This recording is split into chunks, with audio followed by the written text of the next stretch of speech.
A todos les cedo la palabra, don Josué. Gracias. Buenos días a todos. Creo que todavía estamos un poco desvelados de anoche. Entonces, vamos agarrando ritmo en este día. Bueno, me gustaría presentar al panel. Tenemos a gente que tiene una expertise muy importante en los temas de denominaciones de origen y las implicaciones que tienen en el territorio. Sin embargo, antes de pasar a la presentación de nuestros panelistas y sus presentaciones, me gustaría poner el contexto, y es algo que venimos manejando aquí en Jalisco y con la Cámara, y es que para nosotros no existen los problemas ambientales, sino hay efectos directos de la actividad económica y humana. Y entonces, para poder entender eso y para poder resolver ese tema, debemos en primera responsabilizarnos como empresa, como industria, en los efectos que estamos generando ante una actividad económica, y por otro lado, tomar cartas en el asunto. Y yo creo que en este panel vamos a ver varios ejemplos muy interesantes de cómo ciertos sectores productivos, ciertas denominaciones de origen han podido resolver, primero reconociendo cuál es su impacto, ¿sí?, en el medio ambiente, y cómo puede lograrse una sustentabilidad más allá de una acción natural que decías tú ya recientemente, que es la denominación. Necesitamos ir más allá de lo que es proteger un patrimonio cultural o un patrimonio de un producto, sino tenemos que ver cuál es el efecto, ¿sí?, y tomar en cuenta factores que antes no teníamos, como el cambio climático y sus efectos en la adaptación ante nuestros sistemas productivos. Para ello me gustaría presentar, ¿sí?, a nuestros panelistas. En primer lugar, bueno, ya lo mencionaron, Alexander Martín. Perdón, sin los lentes, ¿cómo va? Es consejero en asuntos agropecuarios para México, Colombia, Perú, Ecuador, en la Embajada de Francia en México. Alexander es ingeniero agrónomo con un diplomado en la Escuela Superior de Agricultura de Agres, Francia. Inició su carrera en en las cámaras agrícolas francesas, primero como agroeconomista, que es un enfoque muy interesante, la agroeconomía, experto en política comercial, y luego como representante ante la Unión Europea en Bruselas, donde contribuyó a la elaboración de los reglamentos europeos relativos a la denominación de origen. La expertise de Alexander es grande, no es la primera vez que lo vemos en un panel organizado por el CRT, entonces será muy interesante su aportación. Por otro lado, tenemos a Luis Fernando Samper. Luis Fernando Samper es consultor internacional en temas asociados con propiedad intelectual, indicaciones geográficas y sustentabilidad, y director de sustentabilidad para Origin. Sus clientes incluyen OMPI, EUPIO y FAO, en el International Trade Center, y trabajó en países de Asia, África, Latinoamérica. Previamente fue gerente de mercado y director de propiedad intelectual en la Federación de Cafeteros en Colombia por 13 años. Creo que su expertise en todo este tema y alrededor del mundo también va a ser muy interesante para ver cuáles son estas aproximaciones a la sustentabilidad. Perdón, que tengo muchas hojas. Por otro lado, tenemos a César Saldaña. César Saldaña es economista y ha desarrollado casi toda su carrera profesional en el ámbito de la comercialización internacional de vinos y licores y en la representación internacional. Durante 15 años ocupó diversos puestos ejecutivos en la bodega González Vallés, en San Demán, y en el año 2000 se incorporó en el Consejo Regulador de las Denominaciones de Origen de los Vinos y el Vinagre de Jerez. Es ex miembro del Grupo Consultivo de Vinos y Gastronomía del Instituto Español de Comercio Exterior y de la Junta Directiva de Origen España. También su conocimiento va a ser de gran importancia para poder desarrollar este panel. Y finalmente, a mi querido amigo Carlos, que bueno, Carlos es ingeniero bioquímico, tiene ya más de 20 años en el Consejo Regulador del Tequila y le ha tocado justamente impulsar junto con otros personal del CRT pues temas de sustentabilidad muy importantes, tanto en cambio climático como en temas de agua, en temas de deforestación. Entonces también su experiencia pues va a ser muy interesante en este panel. Sin más, me gustaría empezar y darle la palabra a Alexander para ver si nos puede presentar una postura alrededor de 3 preguntas detonadoras. Yo sé que cada uno trae una presentación, nos va a platicar, pero sí me gustaría empezar con estas 3 preguntas detonadoras. La primera es, ¿cuáles son los principales desafíos que enfrenta cualquier denominación de origen o indicación geográfica con relación a la sustentabilidad? ¿Cuál es ese desafío al que nos enfrentamos? Y la otra, y yo creo que también va muy relacionada, es ¿cuál es el papel de la gestión de los recursos naturales en la promoción de la sustentabilidad en un contexto de denominación de origen? Sí, es el recurso natural que le da la base, es cuál es su papel en toda esta cadena productiva. Y finalmente, ¿cuáles son los beneficios económicos, sociales de adaptar prácticas sustentables en el ámbito de denominación de origen o indicadores geográficos? Con algunos ejemplos, si podemos platicar, sientan la libertad de compartirnos su experiencia y al final podremos cerrar con unas reflexiones interesantes. Por favor, Alexander. Muchas gracias. Pues muy buenos días a todos. Efectivamente me da mucho gusto volver a estar aquí presente en Jalisco y invitado por el CRT. Es un gusto para la Embajada de Francia siempre estar compartiendo y fomentando lo que nosotros creemos que es una herramienta extraordinaria, que son las indicaciones geográficas, denominaciones de origen, y es un tema sobre el cual el diálogo y la cooperación entre Francia y México es muy, muy denso. Hoy en día respondiendo un poco a las preguntas sugeridas para este panel, creo que es un tema muy importante y quisiera adelantarles un poco mi presentación en 4 puntos muy, muy, muy generales. El primero es el que la sustentabilidad, en cierta manera, y en particular la sustentabilidad ambiental, está dentro del ADN de las IGES desde siempre. El segundo es que, sin embargo, dados los desafíos que tenemos hoy, el status quo de las denominaciones hoy en día no es posible. El tercer mensaje es que de esa manera, por esa razón, hoy en día en Francia y creo que en muchos países, los gobiernos, las instituciones están acompañando transiciones de las denominaciones. Y el cuarto mensaje, para terminar, es que esas transiciones, esas adaptaciones frente a los desafíos de sustentabilidad, antes que nada tienen que ser los propios productores los que los lleven a cabo, los que los manejen, ¿no? Voy a ver si consigo avanzar la presentación. Listo. Recordar simplemente pues, que Francia es un país pues, de experiencia y de mucho afán por productos con denominación de origen, con indicaciones geográficas, en productos como destilados obviamente, pero también de lácteos, productos alimentarios, hoy en día hay también sidras. Dentro del concepto de indicaciones geográficas, digamos que incluyo cuando hablo también las denominaciones de origen. Obviamente hay un grado diferente de vínculo al terruño, pero el concepto en general es similar.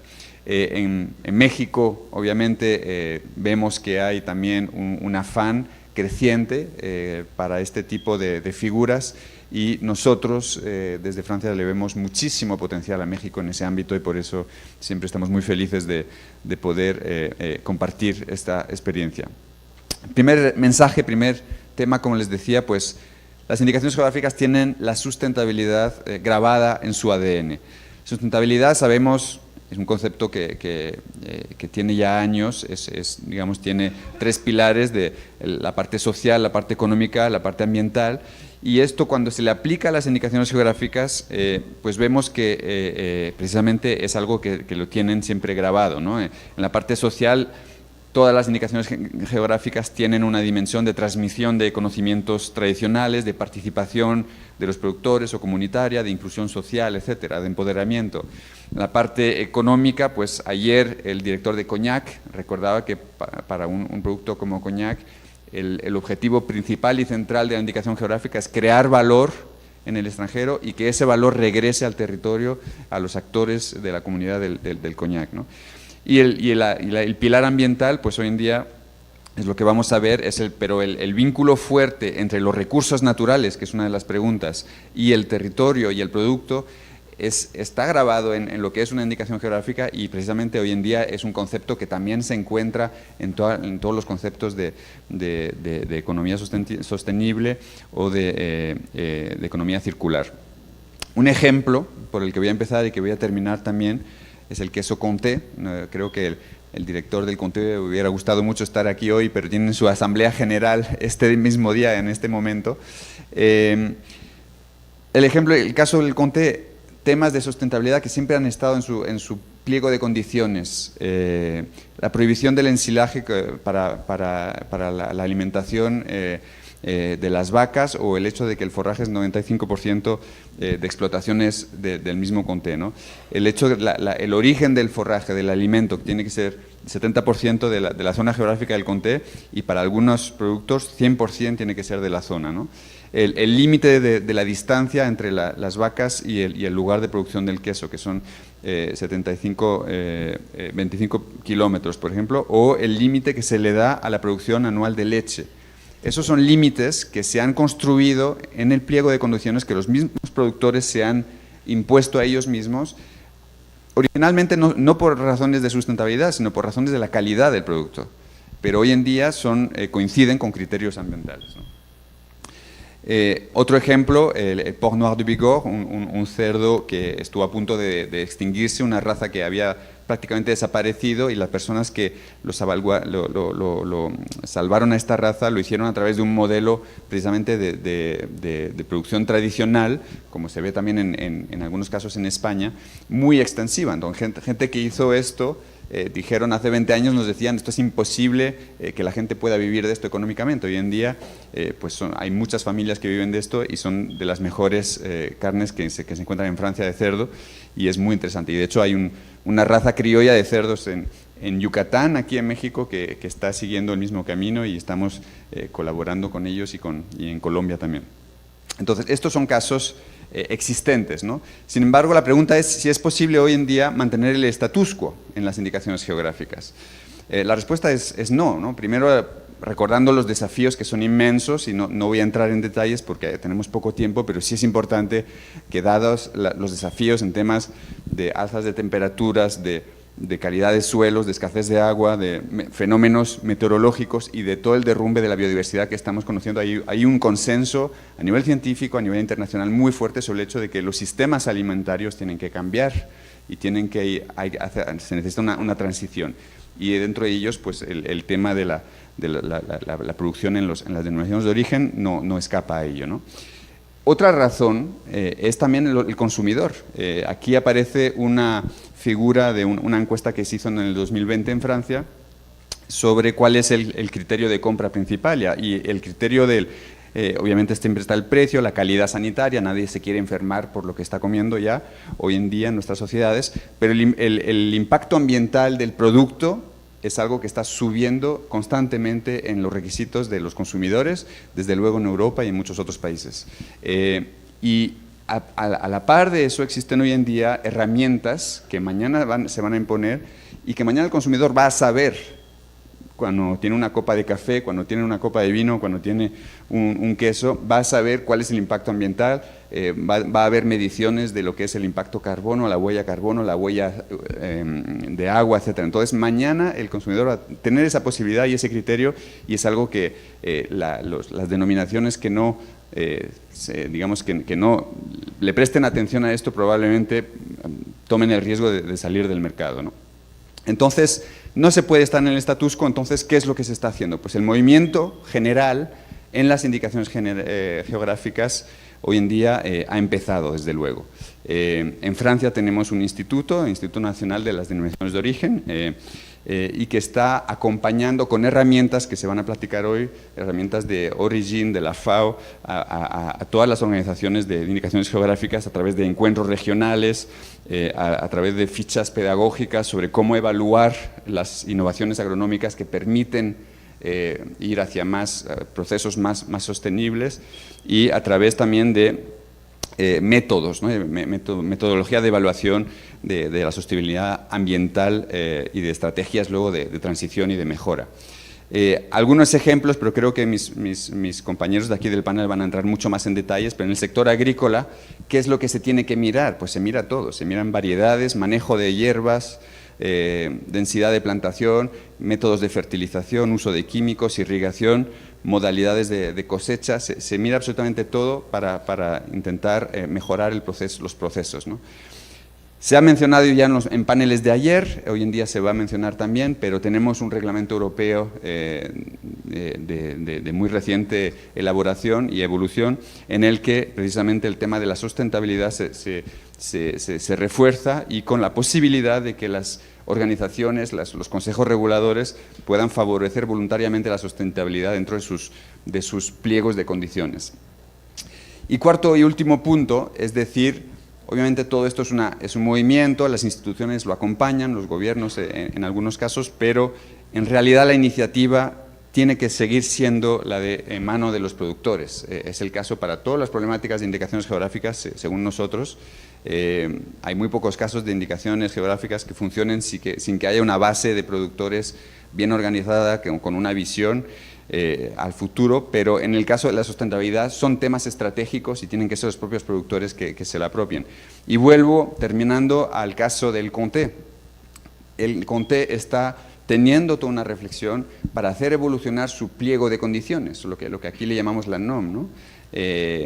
Por ejemplo, el tema de la destrucción química de praderas era algo que estaba autorizado y ya lo están prohibiendo. El hecho de que la superficie de pasto disponible por vaca lo están aumentando, o sea, se está extensificando la disponibilidad de praderas para cada vaca, porque es un criterio ambiental que se está viendo que favorece el tema del carbono. La preservación de los setos alrededor de los pastos, antes no había criterios de ese tipo, ahora se están introduciendo.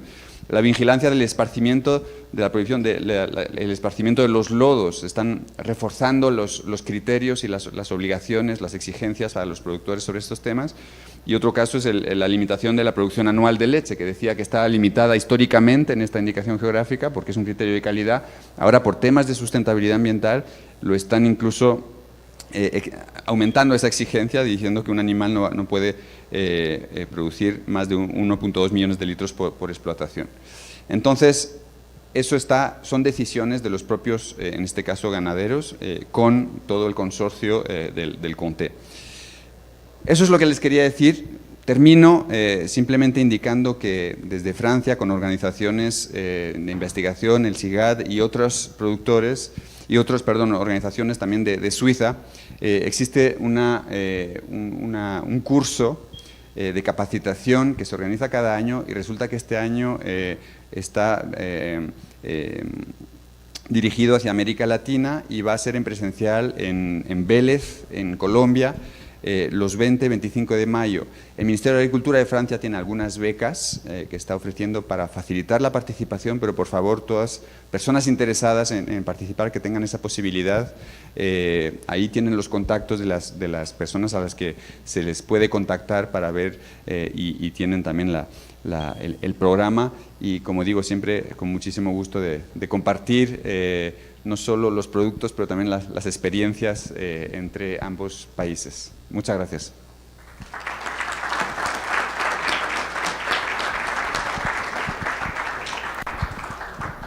Gracias, Alexander. Va a haber oportunidad para preguntas al final, yo creo, ¿va? Lo podemos ver si nos alcanza el tiempo. Me quedo con 3 cosas muy importantes, es personas organizadas y límites. Hablaste de límites y eso es bien interesante porque de pronto en un sistema económico siempre queremos subir. Y aquí hablabas de sustentabilidad y límites, entonces ese es un tema interesante. Bueno, a continuación le pediré a César, por favor, si nos hace favor de presentar.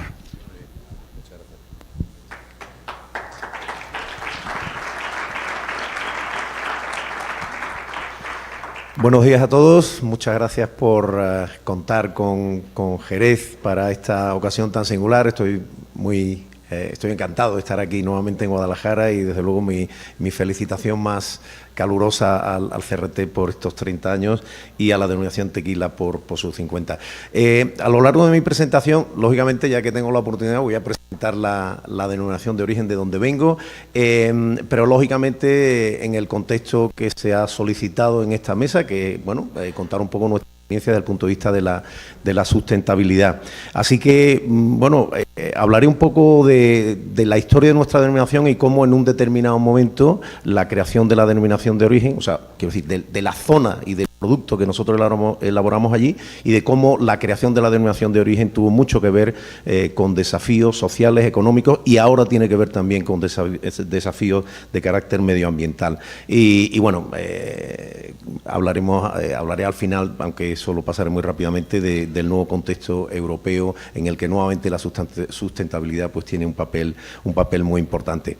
Bueno, Jerez es una denominación de origen española, de vinos, veremos también que de bebidas espirituosas. Es una denominación que fue de las primeras en crearse en el ordenamiento de nuestro país, pero que tiene una historia muy larga, una historia de 3.000 años de elaboración de vinos y muy unida me imagino todas las denominaciones de origen que realmente lo son, pues una denominación en la que los productos son expresiones de un territorio. Nuestro territorio es un territorio muy singular, estamos en el sur de España, como pueden ver ahí, en el sur de la península ibérica, muy cerca del estrecho de Gibraltar, una tierra entre 2 continentes y entre 2 mares y por tanto cuya historia está hecha a base de capas muy diversas, de culturas muy distintas. Aquí pueden ver una fotografía de satélite de la zona con la que a mí siempre me gusta enmarcar la territorialidad de nuestra denominación, porque explica bastante bien cómo los factores naturales nos condicionan, la importancia del medio acuático, del océano Atlántico, pero también de las marismas que son el límite norte en nuestro territorio, de las salinas, los esteros que nos proporcionan humedad desde el sur y de esas manchas blancas que son el afloramiento de la tierra albariza, que es justo donde se plantan las viñas de las que salen nuestros productos. Jerez es una denominación relativamente pequeña, pero que yo creo que ilustra bastante bien lo que debe de significar una denominación de origen para un sector productivo, porque tiene una larga historia, una larga tradición, tiene una reputación construida sobre el nombre de origen y bueno, creo que tiene todos los elementos que pueden servir como para ejemplificar cómo el esquema de denominaciones de origen puede ayudar a un territorio y a un sector productor. Como digo, una zona con una historia muy larga, hay 3 ciudades fundamentales: Jerez de la Frontera, el Puerto de Santa María, Sanlúcar de Barrameda, pero a lo que a nosotros nos interesa, unos viñedos maravillosos sobre una tierra mágica que es la tierra de Albariza. Ahí es donde se elaboran los vinos de Jerez, que es la denominación, fue la denominación de origen de vinos que se creó a partir del Estatuto de la Viña y el Vino del año 33. Es una amplia gama de vinos fortificados, pero también tenemos espirituosos. Tenemos una indicación geográfica que es brandy de Jerez, que es bueno, pues una bebida que de alguna forma derivó del carácter de vinos fortificados que tienen los vinos de Jerez, por tanto del uso de aguardientes vínicos para esa fortificación. Tenemos una viticultura singular, fruto de las condiciones naturales, sobre todo fruto de la tierra. La tierra es realmente el elemento que justifica ese suelo que tiene un origen, bueno, pues marino, porque en definitiva la albariza, que significa caliza blanca, pues es el resultado, no sé qué he hecho, se ha ido. Bueno. Pues, como digo, una viticultura muy singular que tiene que ver, sin duda, con las condiciones naturales, pero también con la historia y con unas largas tradiciones en las que la viticultura ha sido siempre pues un auténtico arte. ¿Vuelve? ¿Sí? Bueno, como digo, factores naturales, pero también factores específicos de la producción. Unos elementos, una serie de procedimientos que responden a una cultura propia y que además han tenido una reputación reconocida en el mercado siempre sobre la base del origen, es decir, siempre han estado identificados por el origen. Bueno, como digo, una historia de 3.000 años, no la voy a recorrer, no tenemos tiempo, pero siempre vinculada al vino y siempre, digamos, con unos elementos que han ido conformando la identidad. Conocer un poco la historia de la zona nos ayuda a entender por qué son vinos distintos, por qué son vinos fortificados. Por ejemplo, el hecho de que fueran vinos que se exportaban desde muy antiguo explica que hubiera que abrigarlos, es decir, fortificarlos con la adición de alcohol, y eso, bueno, pues determinó los tipos de vinos que hoy conocemos como Jerez. Como digo, unos vinos cuya reputación fuera de nuestras fronteras ha estado siempre asociada al nombre Jerez o al nombre Sherry, que por cierto era el nombre árabe de nuestra ciudad. Durante 500 años se llamó Rish y por eso los británicos siguieron utilizando ese nombre, y que desde luego, bueno, una historia tan larga ya nos lleva a un concepto como es el de la sustentabilidad. Es decir, no se sustenta algo durante miles de años si no tiene unas bases, pues eso, unas bases que garanticen, por una parte, ya se ha mencionado aquí las tres patas de la sustentabilidad: la parte económica, la parte social y la parte ambiental. Desde el punto de vista económico, esa reputación siempre nos ha llevado a un plus de precio y por tanto de generación de valor añadido, pero que había que proteger. Y luego la parte social, evidentemente, como en otros muchos lugares donde se elaboran productos agroindustriales, pues siempre ha habido distintos eslabones de la cadena que tenían que ponerse de acuerdo. Bueno, la respuesta, después de tantos años de historia, vino precisamente por la creación, el marco jurídico adecuado fue la creación de la denominación de origen, como digo, a partir del año 33, y los consejos reguladores, que son la fórmula española de organización o de gestión de las denominaciones de origen, pues como ustedes saben, tienen una serie de características y una serie de cometidos que son los que precisamente dan respuesta a esos retos de sustentabilidad económica y social. ¿Por qué? Pues porque son órganos representativos, porque son órganos, en definitiva, de autorregulación. Los consejos reguladores en España son corporaciones de derecho público. Eso significa que el propio sector, por delegación de una serie de funciones públicas, porque en definitiva, como ya se ha dicho aquí, las denominaciones de origen son un bien público, pero esa gestión por parte del propio sector hace que se puedan solucionar muchos problemas de índole social. Pero bueno, ¿y qué pasa con la sustentabilidad medioambiental? Per se, evidentemente, y ya también lo ha dicho la persona que me ha antecedido en el uso de la palabra, el propio concepto de denominación de origen, en tanto en cuanto se mantiene en el tiempo, implica que en nuestro ADN hay también una sostenibilidad, una sustentabilidad de tipo ambiental.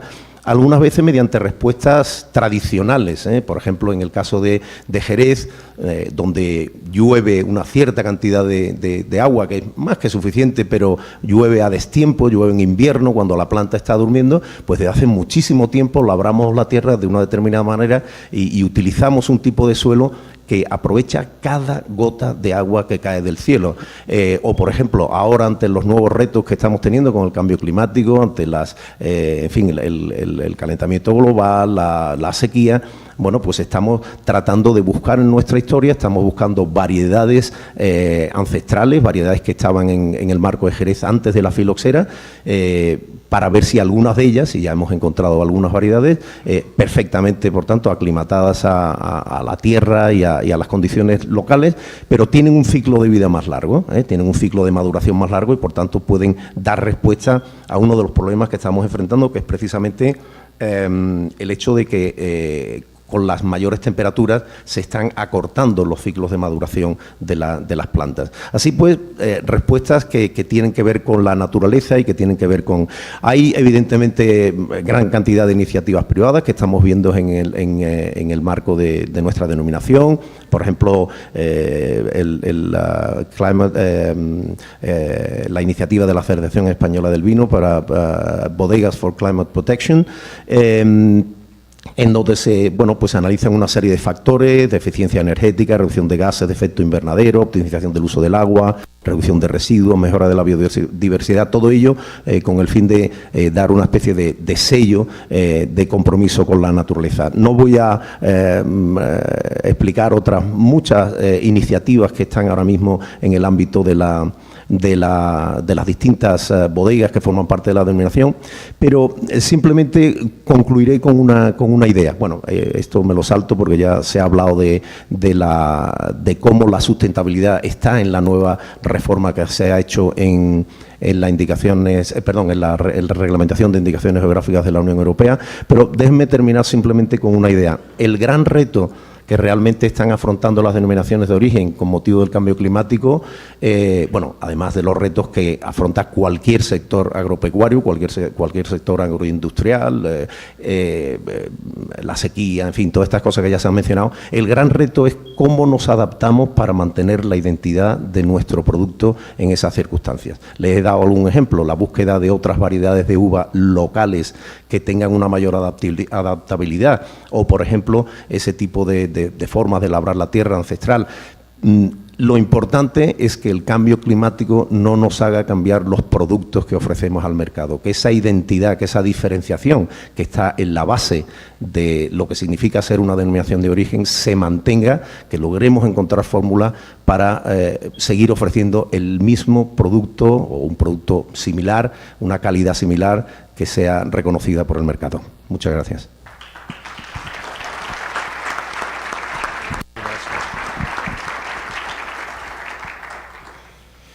Muchas gracias, César. Muy interesante y más el cierre. Rescato tres conceptos interesantes. Es un término que me gusta mucho y poco se aplica, que es la sustentabilidad tradicional. Sí, de pronto tenemos que regresar a nuestras raíces para poder adaptarnos a ciertas condicionantes. Eso es muy interesante. Y bueno, el tema territorio y sus implicaciones, ¿no? De pronto es muy fácil decir, bueno, pues es un territorio, pues sí, pero un territorio pues tiene sus límites y tiene sus condicionantes, entonces está muy relacionado. Le pasaría la palabra a Carlos, al maestro Carlos, para que nos platique un poco del estado que tenemos aquí en Jalisco. Gracias, Josué. Buenos días a todos. Es un placer estar con ustedes el día de hoy para platicar lo que hacemos nosotros como cadena productiva Agave Tequila y cómo la estrategia de sustentabilidad desarrollada por esta cadena pues va enfocado a temas que ya comentó Alexandra y que comentó César y que creo que comentará definitivamente Fernando. Me gustaría iniciar esta presentación dando un contexto de lo que es la denominación de origen tequila. En este caso está comprendida por 5 estados de la República de México, Jalisco, Michoacán, Guanajuato, Nayarit y Tamaulipas, en donde, bueno, dentro de estos estados 181 municipios cuentan con esta denominación de origen. Aproximadamente poco más de 11.5 millones de hectáreas son las que comprenden este territorio y bueno, de ahí que el crecimiento que ha tenido esta cadena productiva en los últimos años, tanto en la parte de producción de agave, en la parte de producción de tequila, en la comercialización, que el mercado estimado del tequila en el año 2023 fue poco más de 7.700 millones de dólares, pues obviamente va emparejado a retos y va emparejado a las necesidades de proteger nuestro territorio. Desde el año 2016, pensando en el crecimiento que ya se veía desde hace alrededor de 20, 25 años de manera exponencial en la parte del tequila, es que la cadena productiva comenzó a trabajar en 7 ejes principales, apoyados por una institución nacional muy reconocida que es el Centro Mario Molina. Algunos de estos ejes van enfocados a la mitigación, otros van enfocados a la adaptación. Como sabemos, la agenda climática que se tiene a nivel internacional y que se tiene en México, pues tiene que estar emparejado en temas de descarbonización, de uso eficiente de agua, de prácticas agrícolas sostenibles, obviamente deforestación, tratamiento de nuestros residuos, fortalecimiento de los programas sociales y el desarrollo económico de nuestra región, de nuestro territorio que queremos proteger. Quiero platicarles un poco la visión que tomamos hace algunos años en el tema de gobernanza.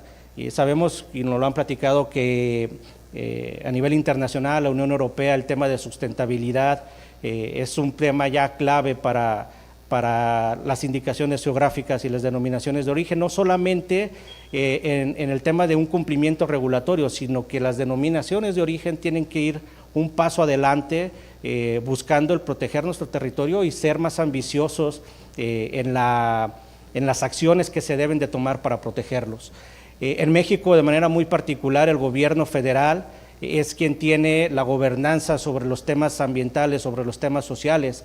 Dentro del ámbito de sus atribuciones, también los gobiernos estatales generan políticas públicas para la protección del territorio, la protección de los recursos específicos que tenemos en esta demarcación como municipios, pero muchas de estas veces no son suficientes. ¿Por qué? Porque se necesita de las alianzas y de las acciones que realmente lo realizan los interesados, en nuestro caso nuestra cadena productiva, la parte de producción de agave, la parte de producción de tequila, y donde nosotros vemos también que en su momento el Consejo Regulador pudo sumarse dentro de este nivel de gobernanza, principalmente como el organismo que evalúa y certifica el tequila.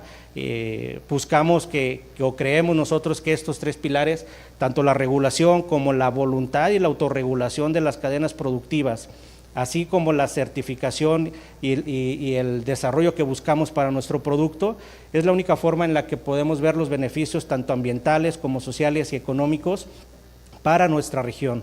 ¿Y por qué lo comento de esta forma? Quiero platicarles muy brevemente de un programa que comenzamos a desarrollar en el año 2019, que es la marca de certificación ARA, que tiene que ver con desvincular y garantizar que la materia prima que utilizamos para la producción de tequila, el agave tequilana Weber variedad azul, se desvincule y tenga esa trazabilidad de no estar vinculada a procesos de cambio de uso de suelo. Obviamente existe una regulación nacional, federal, en tema de deforestación, y también el gobierno del estado, a través de esos insumos que se generan a nivel federación, se identifican zonas que son de prioridad y de protección para el territorio. De ahí que al firmar un convenio de colaboración con el gobierno del estado de Jalisco, ellos asumieron el compromiso de generar herramientas accesibles a los productores de agave, que son los que vienen a registrar en el año de la plantación a nosotros su agave. Generarles herramientas para que pudieran identificar y sigan identificando su territorio, cómo está, si se encuentra en una zona forestal o se encuentra en una zona agrícola, de manera accesible, generándoles un reporte o un insumo que garantice que ellos tienen la certeza de que su territorio, su propiedad, está en una zona en la que puede establecerse el cultivo del agave. Esta vinculación también generó el realizar el registro de una marca de certificación, buscando que a través de la autorregulación y de la inclusión de los gobiernos estatales que conforman esta denominación de origen, podamos garantizar para el año 2027 que el agave que utilizamos para la producción de tequila esté desvinculado de temas de deforestación.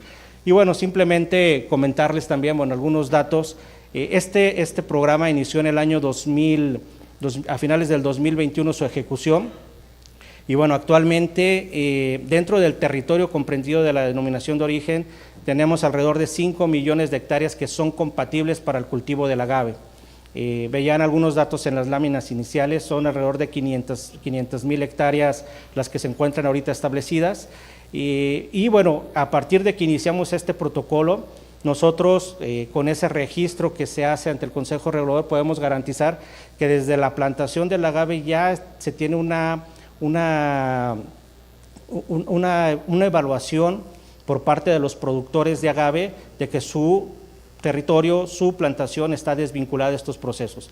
Hablamos que son desde el 2021, son poco más de 213,000 hectáreas que sabemos que están desvinculadas desde un origen.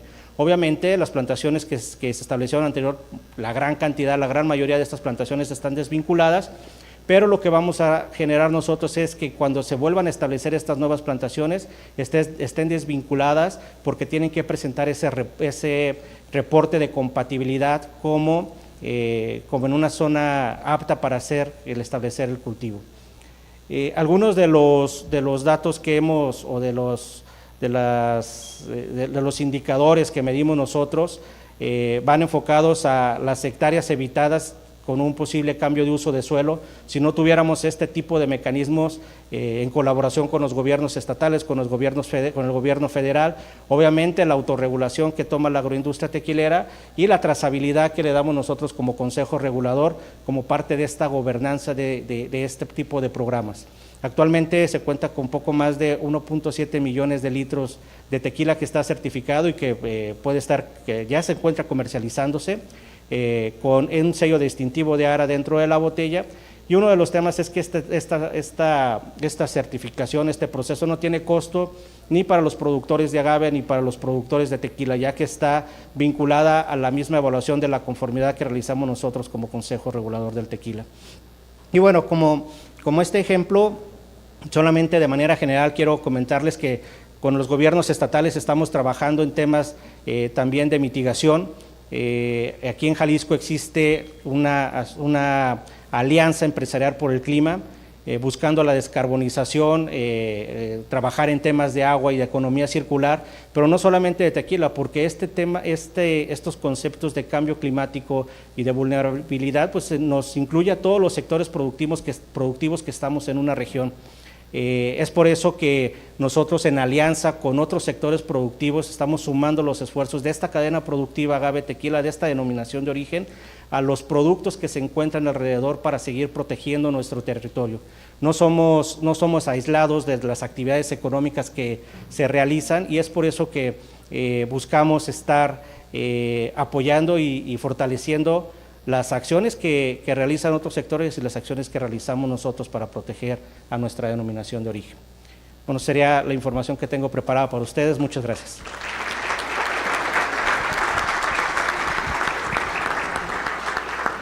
Muchas gracias, Carlos.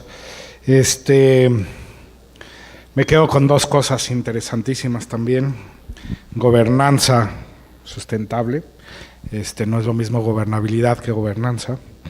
La gobernabilidad que puede ejercer un poder como sería la federación o el estado o el municipio, y una gobernanza que se hace con una alianza entre todos los involucrados es la gran diferencia para poder atender la problemática. Y el otro es el conflicto de los sectores, y lo han venido diciendo en las diferentes pláticas. Hablamos de territorio, el territorio es uno, no hay más, y hay 5 millones de hectáreas, y ahí tienen que estar todos, no hay más, ¿sí? Entonces ahí está el tequila, pero ahí también está la ganadería, pero ahí también está el maíz, trigo. Entonces esos 5 millones de hectáreas estamos todos. Entonces un poco hablar de los límites, hablar del territorio y la capacidad que tiene para atender a los sectores. En fin, sin más, me gustaría pasar a nuestra siguiente presentación y última de la tarde. Ay, hijo, mano, ya perdí mis papeles. Gracias. Por favor, adelante. Bueno, muchas gracias. De nuevo, muchas gracias al Consejo Regulador por la oportunidad. Hoy vengo a hablar en nombre de Origin y de la FAO, porque recientemente lanzamos un manual que llamamos la Guía y Herramientas de Sustentabilidad para Indicaciones Geográficas. O sea, es una guía especialmente diseñada para que las indicaciones geográficas comiencen su proceso de implementación de estrategias de sustentabilidad. Y nos dijeron el primer día que en el mundo hay hasta 18.000 indicaciones geográficas, si incluimos las de China. Si sacamos las de China, son 10.000. Y no todas son tan sofisticadas como lo que hemos oído hoy. No todas están trabajando en estos temas como Jerez, como Rioja o como Tequila.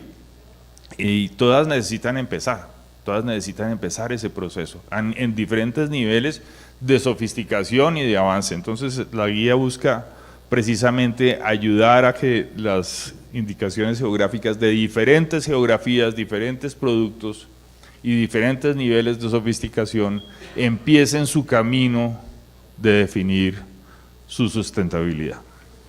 Muy bien. No me voy a detener acá, pues hay agendas de Naciones Unidas en sustentabilidad, hay temas de mercado, hay temas de acceso a mercado, hay temas de consumidores, hay una cantidad de razones por las cuales es necesario pensar desde la perspectiva de sustentabilidad, pero también las indicaciones geográficas tienen la bendición y el reto de que no se pueden delocalizar. O sea, los recursos que hay en el territorio, esos son. Entonces, no puedo mover mi producción ni para allá ni para acá, tengo que trabajar en donde estoy. Entonces, pues eso hace que el reto también sea mucho mayor al que puede tener una empresa o una marca. Muy bien, entonces Origin y FAO han venido trabajando desde el año 2017 en este proyecto. Hemos venido trabajando en diferentes versiones con pilotos en diferentes países, sobreviviendo la pandemia, porque también nos pasó la pandemia en la mitad del proyecto.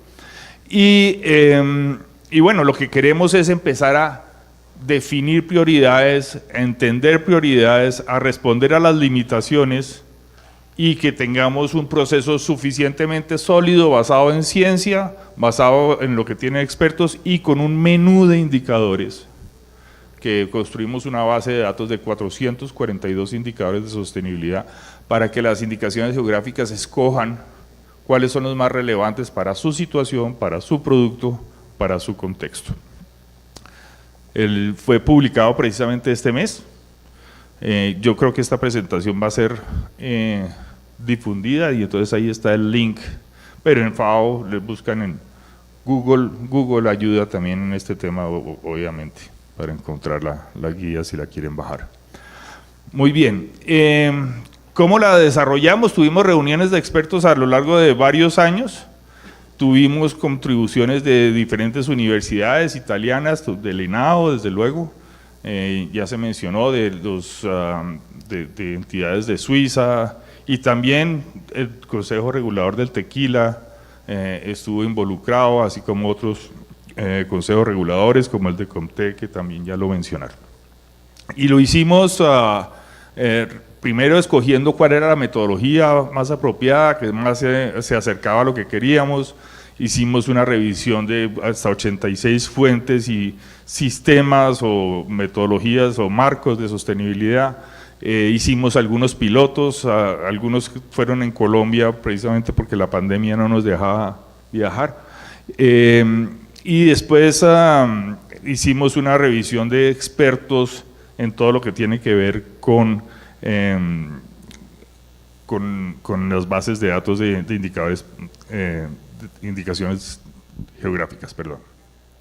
Muy bien, pero queremos ir más allá, porque cuando uno hace una autoevaluación de sostenibilidad, encuentra que no puede solucionarlo todo uno mismo, que los retos son demasiado grandes. Estamos hablando de retos de territorio.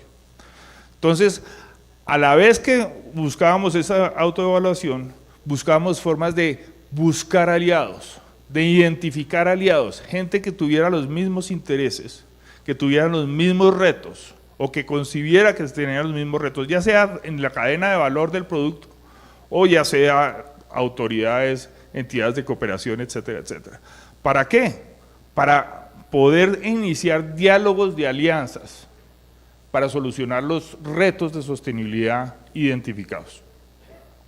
Porque normalmente los consejos reguladores, incluso los sofisticados, no son ricos. Necesitan dinero o necesitan recursos o necesitan aliados para desarrollar sus programas. Muy bien, entonces hicimos una forma de empoderar a las asociaciones y a las indicaciones geográficas, de entender sus retos, entender los retos de los demás y buscar los aliados. Y también entender los retos de sus clientes, porque sus clientes están utilizando algunos marcos como el GRI, como los objetivos de desarrollo sostenible, etcétera, etcétera, y todos esos marcos tienen que dialogar, todas esas metodologías tienen que dialogar para que sean útiles para todos los involucrados.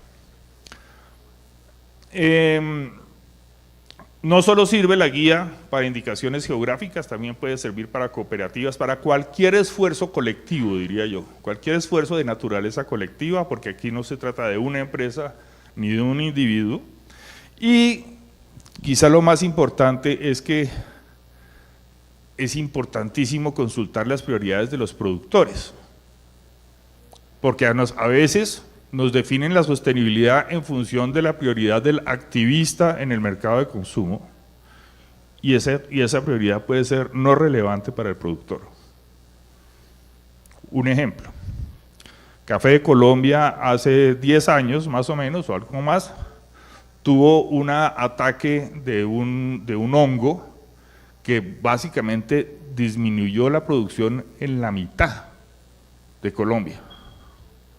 O sea, la gente tenía un problema serio de sostenibilidad económica, digamos, el hongo acabó con la plantación y para mucha gente, pues, si el promedio del país era 50, para mucha gente podía ser 80% de disminución de la producción.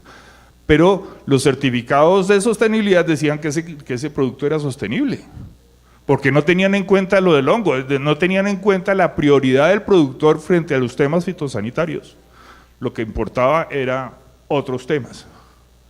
Entonces, estábamos vendiendo un producto certificado sostenible, pero que no era sostenible. Claramente no era sostenible desde la perspectiva del productor.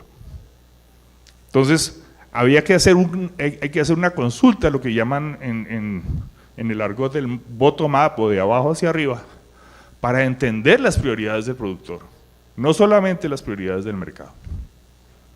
Muy bien. El proceso. Primero, encontrar las prioridades.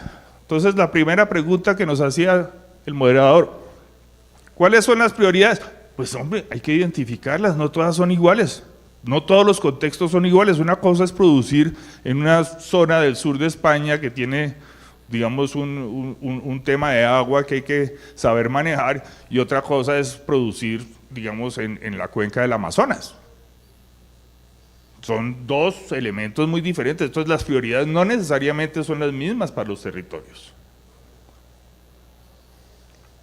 Entonces hay que encontrar esas prioridades desde el punto de vista del productor y también desde el punto de vista del mercado. Segundo, medir. Entender cómo esas prioridades se pueden medir, y ahí viene el tema de los indicadores. Y después desarrollar los planes de mejoramiento asociados con las prioridades seleccionadas.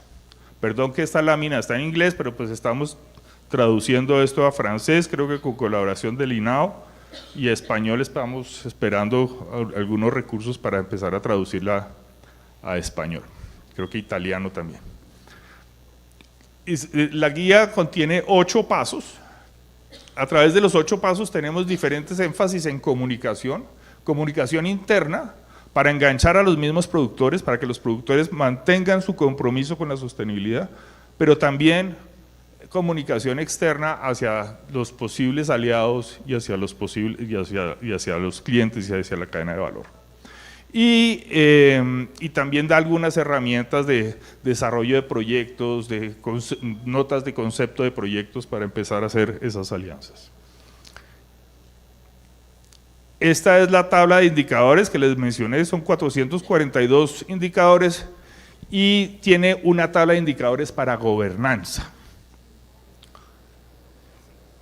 Las sillas de 3 patas no son estables, son las de 4 patas. Y gobernanza es la 4ª pata de sostenibilidad. Sobre todo porque estamos aquí hablando de procesos colectivos, no individuales. Cuando dijeron que la sostenibilidad era 3 patas, estaban hablando de empresas. Pero cuando estamos hablando de territorios, gobernanza es la 4ª pata. Y la gobernanza no solamente hay que anunciarla, hay que medirla para saber dónde estamos fallando, porque hoy en día el mundo tiene un problema de gobernanza y lo tenemos que manejar. Lo tenemos que manejar con cifras, con demostraciones. Si vamos a decir que somos legítimos, hay que demostrar esa legitimidad. Si vamos a decir que somos transparentes, hay que demostrar esa transparencia, con cifras, con indicadores, porque si no, no vamos a ser creíbles. Y lo mismo, hay unos temas sociales adaptados al tema de indicaciones geográficas, como puede ser acceso a pensiones, o se nos está subiendo la edad promedio de la gente está migrando hacia las ciudades, ¿cómo vamos a enfrentar eso? Esos son los temas sociales asociados con los territorios. Muy bien, entonces, como ya les dije, son 22 temas de sostenibilidad, 62 posibles tópicos para escoger prioridades y 442 indicadores. Y el foco en gobernanza varía, digamos, en función del nivel de sofisticación que pueda tener la indicación geográfica. Podemos arrancar con solamente 9 prioridades y medirlas, o podemos arrancar con 20 prioridades, depende del acceso a información y el nivel de sofisticación que pueda tener una indicación geográfica para empezar el proceso. Pero lo importante es empezar. Como decía, el status quo no es viable, hay que empezar. No tenemos que ser los más sofisticados, pero si no empezamos, ese tren ya arrancó y hay que montarse en ese tren. Bueno, muchísimas gracias, eso era mi contribución.